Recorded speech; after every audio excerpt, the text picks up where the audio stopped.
शीतकारी आणि शीतली हे आपल्याला शिकणार आहोत. म्हणजे शरीराचं जे वाढलेलं उष्णता आहे तिला समतोल करण्याचं काम आता आपल्याला पुढची क्रिया करणार आहे. म्हणजे काय? शीतकारी आणि शीतली. शीतकारी म्हणजे कारी, आवाज करणारी, ही आवाज करणार. कळलं की नाही? बघा, दाताला दात लावायचे आणि मागे काय करायची? जीभ लावायची. आपण दाताला दात लावायचे, मागे त्याला काय करायची? जीभ लावायची आणि हवा कशी येते ते बघा. पहिला रेचक केला, श्वास सोडला आणि शीतकारीचा पुढं करतोय, दाताला दात लावले, मागे जीभ लावले आणि हवा घेते बघा. तोंड बंद, नासिकाने रेचा.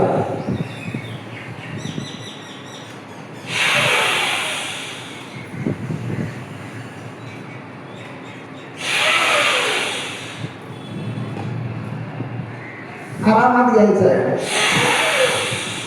तोंड बंद, नासिकाने रेचा. तोंड बंद, नासिकाने रेचा.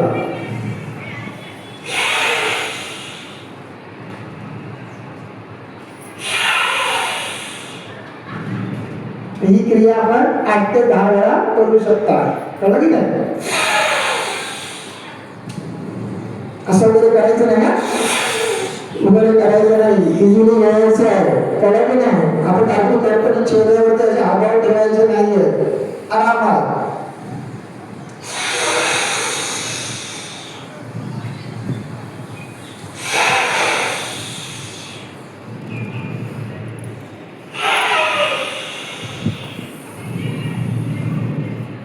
एवढं लक्षात झालं का?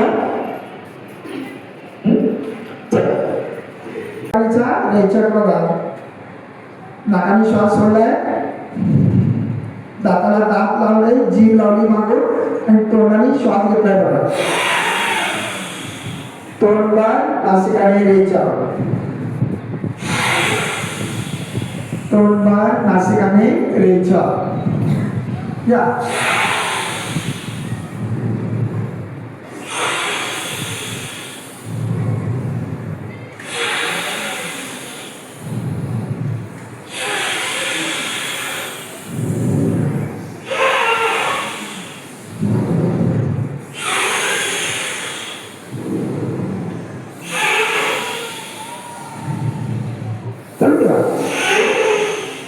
तोंड बंद, नासिकाने रेचा.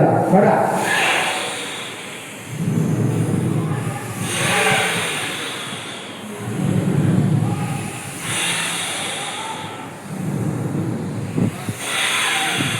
तोंड बंद करून थांबा. आपण पुढं करायला जीभ बाहेर काढायची. आधी तुम्ही करायचं नाही. आणि बघा, आपण दाखवतं, नंतर करा. 6 बघा, रेचक केला, जीभ बाहेर काढली आणि तिला कोंबडी केली आणि बाहेरचा श्वास ते आतमध्ये घेणार. तोंड बंद आणि नासिकाने श्वास सोडणार.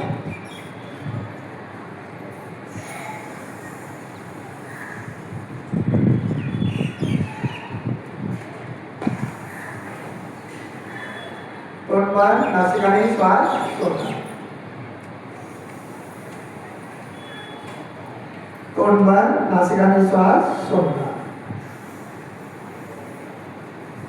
तोंड बंद, नासिकाने श्वास सोडणार. ज्याची जीभ बाहेर येत असेल, जीभ जात असेल, तिथे अशी टाळू लावायची, हवा आतमध्ये कशी घ्यायची बघा. रेचक केला आणि टाळूला जीभ लावली. तोंड बंद, नासिकाने रेचा. तोंड बंद, नासिकाने रेचा. तोंड बंद, नासिकाने रेचा करायचं. आणि जी त्याची जाड असेल, त्याची फोड होणार नाही, कोंबडी होणार नाही, त्यांनी ते करायचं आहे. आता याच्यामध्ये कोणाची जीभ बाहेर काढण्याची कोंबडी होत नाही बघा. करून बघा. रेचा, श्वास सोडा, जीभ बाहेर करा, फोड करा आणि बाहेरची हवा आतमध्ये घ्या. तोंड बंद, नासिकाने रेचा करा. बरा, तोंड बंद, नासिकाने रेचा. बरा, तोंड बंद नासिकाने रेचर करू द्या बरा तोंड बंद नासिकाने रेचर बरा तोंड बंद नासिकाने रेचर चालू द्या तोंड बंद नासिकाने रेचर बरा चालू द्या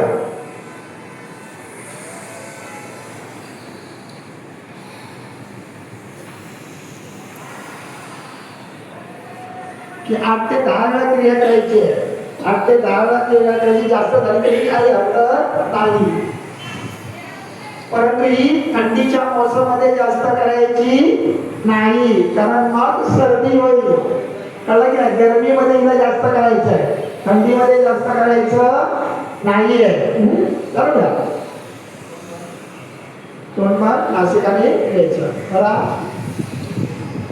तोंडमार नासिकाने घ्यायचे करून खा तर या शिंपल्याचे आपल्याला बरेच फायदे आहेत कळलं की नाही म्हणजे दातांचे हिरड्यांचे आणि पायदियासारखे विकार याच्यातून निघून जातात म्हणजे दातांमध्ये बघा इथे रक्त येतं वगैरे येतं की नाही पूळ येतो काही यांचं रक्त येतं ते सगळं याच्यातून निघून जातात उष्णतेचे अनेक विकार असतात उष्णतेमुळे अनेक विकार काय होतात निर्माण होतात तेही याच्यातून काय होणार निघून जाणार छातीतील आपली छाती घसा आणि लघवी करताना होणारी जळजळ हीट वाढते की आपल्या शरीरात तर लघवी करताना काय होते लघवीमध्ये आग होते लघवीमध्ये म्हणजे जळजळ होते त्या योनीच्या मार्गावरती तिथे आपल्याला काय होते आग होते म्हणजे छातीतील घशातील आणि लघवी करताना होणारी जळजळ याच्यातून निघून जाणार कारण नाही तात्पुरती लागलेली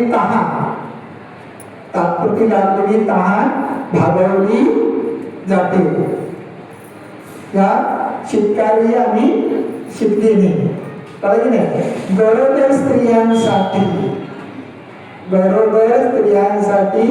अतिशय उपयुक्त अशी ही क्रिया आहे आणि याच क्रियेला काय म्हटलं गेलेलं आहे काकी मुद्रा काय म्हटलं गेलेलं आहे काकी मुद्रा कावळ्याप्रमाणे निरोगी राहता येतं कावळ्याचं सुरी नाही तुम्ही कावळ्याचं निरीक्षण करा आपण यांना कप थुंकतो घशामध्ये आलेला कप थुंकतो टाकला ना तर कावळा समोर असेल ना तो उडत येतो आणि तो कप काय करतो गिळतो घेऊन खातो तो कप आपला जो आपल्याला बघा शरीराला त्रास देणारा आहे तो कप आपण काढून टाकतो आणि तो कप तो काय करतो खातो म्हणजे वेगवेगळे जे आहे उंदीर मुशी वगैरे सगळं आहे ना ते म्हणजे जे विषारी वायू सगळं आहे तो कावळा खाऊन पचवतो की नाही ही मुद्रा जी आहे ही आपल्या शरीरातलं विष वगैरे जे आपल्या शरीराचं काय केलेलं असतं की नाही त्या सगळ्यांना ते काय करतं काम करतं